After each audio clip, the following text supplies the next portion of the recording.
Friday didn't mean much to me when I was just a comedian. Actually, it meant the beginning of the work week. Now it's like, thank Christ. 2 hours a night, 5 nights a week, that's a lot of effort. Didn't sound that bad when they approached me with it. Yeah, sure, I'll bang it out. Don't worry about it. Sidekick, who needs one? I can mention a show who needs one. Ain't this one, motherfuckers. How are you? What is my, I looked at my horoscope, not that I put too much into this. This is my horoscope. Changes are coming on the work front, and all you can do is wait for them to happen and react in the most appropriate manner. What happens over the weekend will clue you into the details, and you will know for certain what needs to be done. Isn't that kind of odd, huh? That's weird. That's some wild, weird stuff. Yes! Andy, let me give you a little clip on clips. It's got to be more than an eighth of a second, but people don't know. All I heard was, I think people know. I know you do think that, but you would be wrong. Okay. That was like intelligible. Do it again. Do it again. Yes! It's a clear cut, Ed McMahon.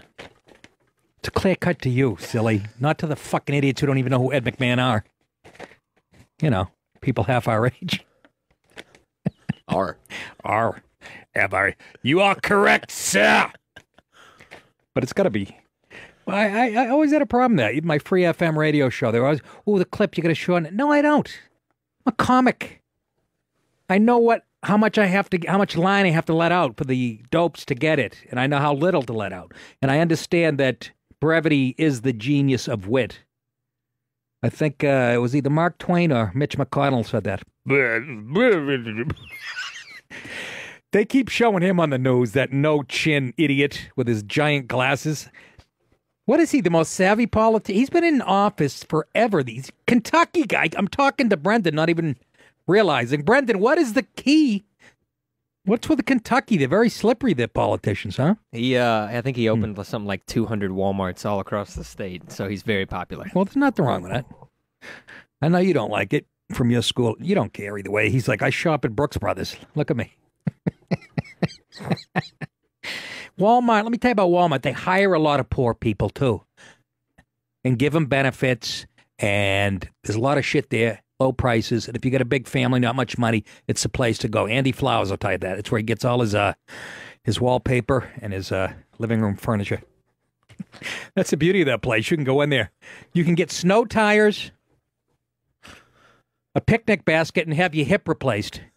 And be out of there in 45 minutes. And that's where you are correct, sir. I am correct. Yeah, so that was my Aquarius.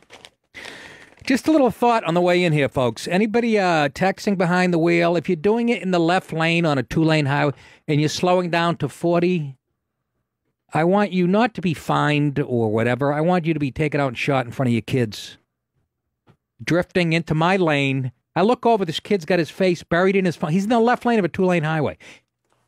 The car in front of him is 400 car paces in front of him. I'm behind this motherfucker with 1,000 other people. So I get up beside him. He's got his phone, not even trying to hide it. It's like chest high. He's doing Sudoku or some shit. So I lean on the horn, and he gives me the bird. And that's why we are doomed to fail as a species.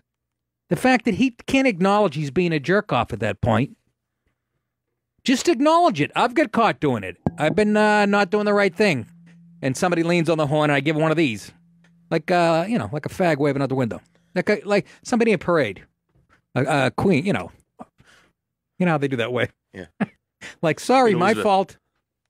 And I'm just saying. So, forget the fines or the penalties. Take them out, shoot them, put it on Facebook so I can enjoy it. That's all I have to say. And my other beef, met Rosie's just now, and a guy sits down next to me, probably my age or a little younger. I'd say maybe 10 years younger than me. Looks up at the screen and immediately starts talking to me about golf. And I indulged him for a few minutes. And then I picked up my phone, pretend I was busy. So he went to the guy to his right, started bothering him. And he came back to me. How he worked with Fred Rogers in Pittsburgh and blah, blah, and Michael Keaton. And I understand you're lonely. It's kind of creepy. I think if I let him get to second base, he would have. Would have grabbed my tits, is what I'm saying, Andy. Why the puzzled look? Did I throw a curve at you with that one? Yes. This guy was very creepy. I kept indulging. I talked to him a few, and then he kept me a couple of golf stories. So I ordered like 4 drinks. Dull the pain. What the hell did I want to talk about?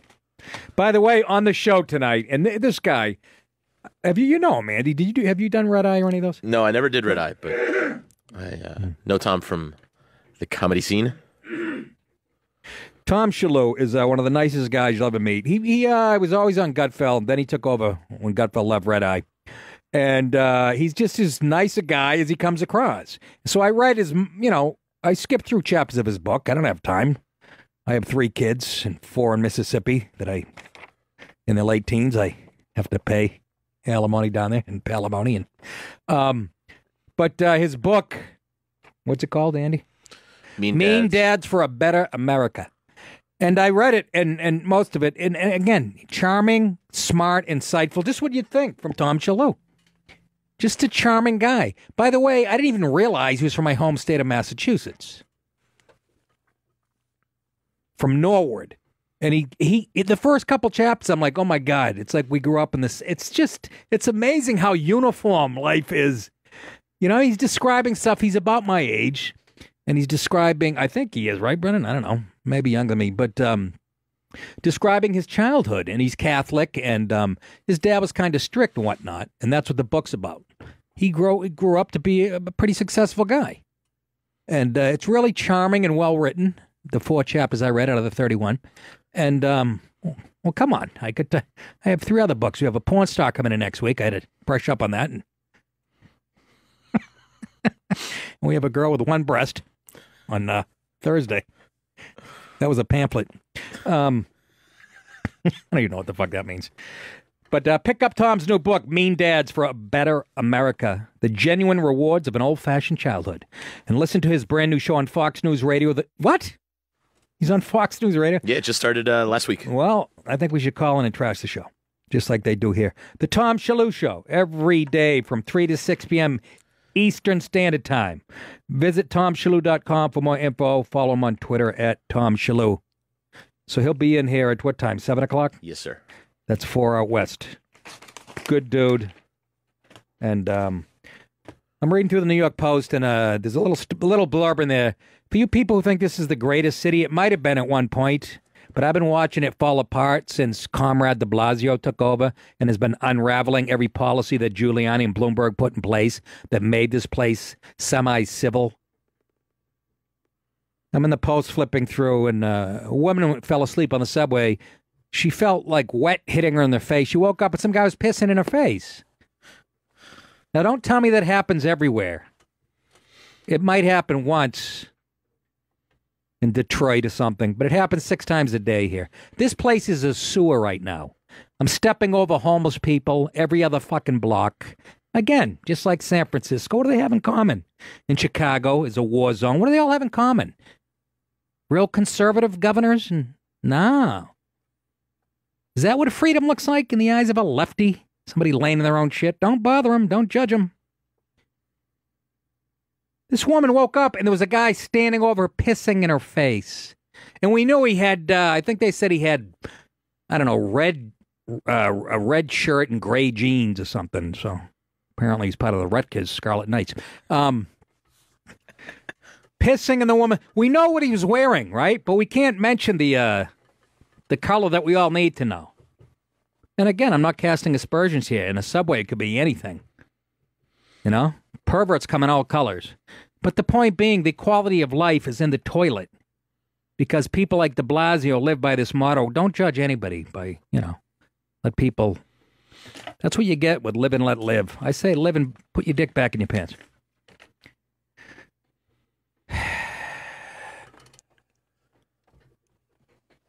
don't know. But between that and the kids being molested in the schools, and just read the police. Just pick up the Post and read the police every day. Woman came out of church raped by 4 guys a couple days ago. It's like, what was it, the Bad Lieutenant, Harvey Keitel? Remember the nun get raped? It is no exaggeration. Watch the Bad Lieutenant, by the way. When I look at myself in the mirror now with no shirt on, it reminds me of Harvey Keitel in that movie. He's kind of ripped from the chest up, but then the guts sticking out.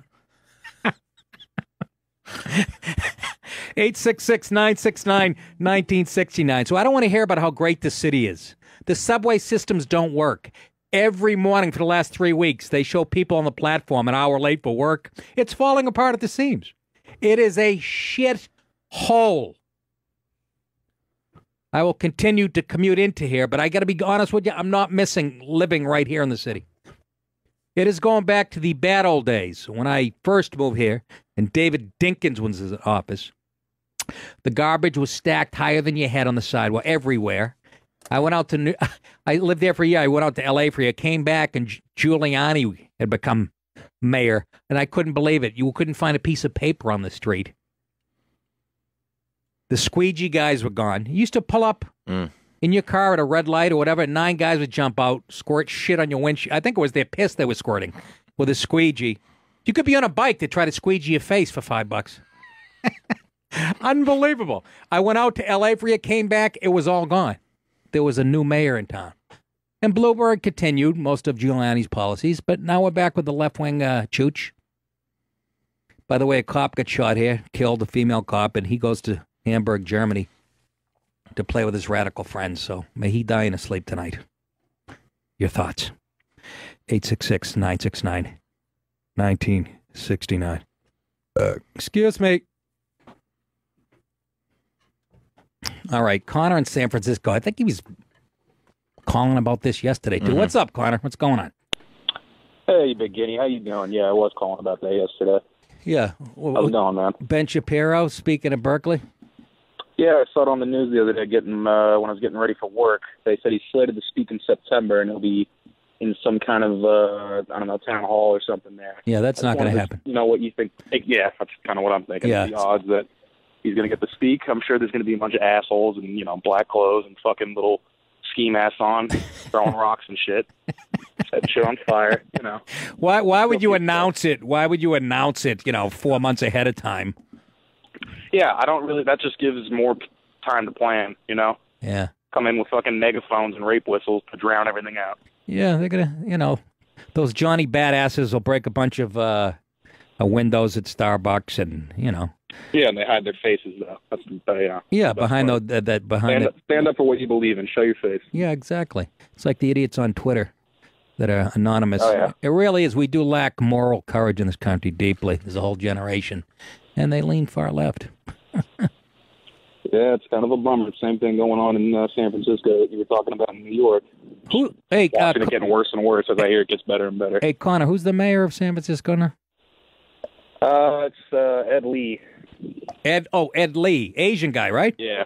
The whole Kate Steinle thing. I remember seeing him on TV, backtracking and pedaling, and it's too bad that you live in one of the most beautiful cities physically I've ever been in my life. Oh, absolutely. I've traveled a little bit, and I love it here. But it's just, you walk around, and it's weird. The moral Puritans are now peoples with, fucking septum piercings and tattoos on their faces. It really is kind of crazy. A weird shift. It is, isn't it? Yeah. It really is. Yeah. Well, it's not going to get better soon, but all right, Connor, thanks. I'd like to think so. Yeah, thank you, Nick. You got it, Take brother. care. Yeah, Ben Shapiro's a real righty, and sharp as a tack, but you don't announce that shit ahead of time, or maybe you do. I'd announce it the night before, just pop out of my hotel room, But goodness gracious. Peter in Brooklyn, line 3. Pete, welcome to the show. Phone's lit up quick. Nick, what's up, Pete? loving the show. Thank you, Loving sir. The show, brother. Thank you. Loving the show. So I just got back from San Diego. Like you just said, the place is beautiful. The weather's perfect. The people are just such assholes. No one can tell you the truth. You look at them in the eye, and they're like, it's okay. And then you just brought up before the whole phone thing, and the guy on the phone, like, You're wrong for getting pissed off at him looking down the phone and almost killing somebody, right? You're wrong. Yes, he gives me the bird. He gives me the bird. I've never look. Go ahead. It drives me fucking crazy. It's almost like I could be a fucking idiot, and you're going to deal with it because I'm a fucking idiot. Well, with each generation, it gets worse. Look, my generation was, we were more entitled than the generation before. The further we get away from World War II generation, the more selfish, and it's crazy. It's a generation with the situation. It's a generation with a situation. Thanks for that great show. Keep all right, up, all right, Pete. Take care. Yeah, it's frustrating. New York is the crossroads of the world, man. And I get nervous, and I got to be honest, I'll be walking, and I get nervous. I walk by like a box truck that's parked, after 9/11. I get nervous. I see a U-Haul truck park, a mailbox. I give it a second look. I really am. And of course, the people on that floor go, that's working. That's fear. You're a scared old man. Yeah, whatever. I was watching the news when I lived in Queens, people jumping off the towers. It seems to stick in my mind a little bit. But let's go to Nick in Chicago. They have a Republican governor and a Democratic mayor. Nick, what's going on? What's going on, Nick, man? Big fan of the show. I just discovered it, and I'm really into it. So I'm definitely going to renew my subscription just to keep you on the air. Had a baby. Had a baby, Nick. So I just wanted to tell you about some story I read. This kid in Alabama was defending the police against the Black Lives Matter movement out in Alabama. Yeah. And he got his ass whooped after a football game. And if you can't go against the Black Lives Matter group out in Alabama, where the fuck can you at this point? I mean, it's crazy. He was defending the police. What was he, a white or a black? Was he a white or a black kid? No, he's a white kid. He's a white kid. Well, he got beat up by a whole group of black guys. So I don't get where your shock is coming from. What's the surprise there? I don't get it. It's in Alabama. What? It's in Alabama. You would think at least in Alabama, I mean, as a white kid, you could defend the police. No, dude. Hey, Nick, I guess you know the demographics of Alabama. There's a lot of black people in Alabama. I've never been there, man. I know. You're thinking it's all white rednecks because that's how you've seen them on TV. Well, that's not the case. There's neighborhoods like that, like you have in Chicago. It's still pretty shameful, man. I mean, yes. The kid is just sticking up for the people that protect this city, and he gets his ass whooped. But it's yeah. crazy. Well, no, absolutely. I mean, it's so bad out here in Chicago right now. You're right, man. You're talking about it, all the shootings. I mean, it's fucking 54 people killed over like 3 weekends in July. I mean, it's crazy. Yeah, over 100 shootings in the week of the 4th of July. Nobody wants to see that, by the way. You don't think, thanks for the call, Nick. And nobody wants to see that, okay? Regardless of racial tensions in this country. But can somebody ask me, why don't you call in the National Guard? Like I've heard so many times. That was Trump's big promise, too. Maybe he'll get to that if he wasn't being distracted. But why doesn't Rahm Emanuel do that? Call in the National frickin' Guard. They're not guarding the borders anywhere else in this country. What are they doing? Enough already. I mean, this is like a third world, But Rahm Emanuel, what has he done? Very disappointing. Cody in Wyoming. I've only been in Wyoming once, I think. Yeah, that's about all the more, you want to be here. But, hey, man, it's just nice to this is the first time I've actually caught your guys' show. Usually my driving schedule, I end up listening to the Ellis replay. But, it's nice to hear kind of a different stroke of, I guess talking on here. Majority of what you hear on Faction Talk is fucking all the liberal bullshit. It's like, dude, these people just don't open their eyes to, everything that's going on in the world. Like you were just saying about the box trucks down there in New York, and it's like, who fucking cares if you feel scared after 9/11? It fucking makes sense, Yeah.